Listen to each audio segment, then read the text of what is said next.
में जहां आस्थाएं खत्म हो जाएं। देखिए, आधुनिक आदमी ना भगवान पे भी सवाल खड़े करता है।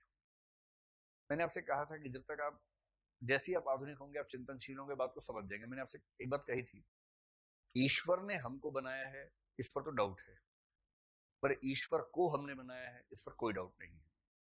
जब ये समझ में आ गया तो ईश्वर कुल मिला के कल्पना है।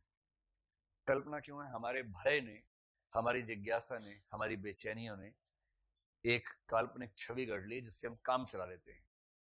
हम में से किसी को नहीं पता कि दुनिया कैसे बनी, दुनिया का विस्तार क्या है, इसके नियम कैसे बने, हमें किसी को नहीं पता। हम सब तुक्के लगाते हैं। और सबसे गोलू किस्म की रीजनिंग ये कहती है कि सब कुछ हुआ है तो किसी ने ही किया होगा।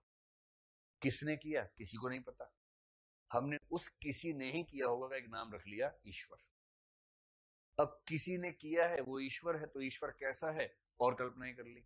दयालु है, न्यायप्रिय है, सर्वशक्तिमान है, सर्वज्ञ है, फलाना है, ढिकाना है, सब कुछ है। जब ये सारी कल्पनाएं करते हैं, चार सवाल सामने आते हैं, सवाल का उत्तर हम दे नहीं पाते, तो क्या बोलते हैं? लीला है, बस। ये धर्म जो है ना, ये गोलूपन का चरम स्तर है। और क्योंकि दुनिया में अधिकांश लोग गोलूपन से भरे हैं, इसलिए धर्म प्रसिद्ध बहुत है, लोकप्रिय बहुत है। लेकिन जो चिंतनशील व्यक्ति है, वो ये कह सकता है कि मुझे लगता है कि ईश्वर को होना चाहिए, पर वो उस ईश्वर को कभी नहीं मानेगा जो ईश्वर धर्म के लोग मानते हैं।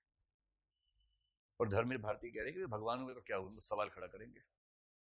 गांधारी की निगाह से महाभारत का युद्ध देखिए तो कृष्ण आपको खलनायक नजर आएंगे। बेचारी के 100 बेटे थे, निवत्सा हो गई एकदम, बच्चे खत्म हो गए सारे के सारे। एक मेरे ख्याल बचा था जो उस साइड में चला गया था, बाकी सारे लाइन से निपटे हैं बच्चे। सोचिए, पति अंधा है, पति ने पट्टी बांध ली है आंख पर, 100 बच्चे हैं, 100 के 100 निपट गए युद्ध में। उस मां का हाल सोचिए क्या हुआ होगा। और तब वो कृष्ण पे सवाल खड़े करती है। वो क्या करती है? उसके माध्यम से धर्मवीर भारती कर रहे हैं, जिसको तुम कहते हो प्रभु, उसने जब चाहा मर्यादा को अपने ही हित में बदल लिया। वंचक है वो, झूठा है। ईश्वर पे सवाल खड़े करने की शक्ति आधुनिकता देती है। ये आधुनिक भावबोध का चरम स्तर है।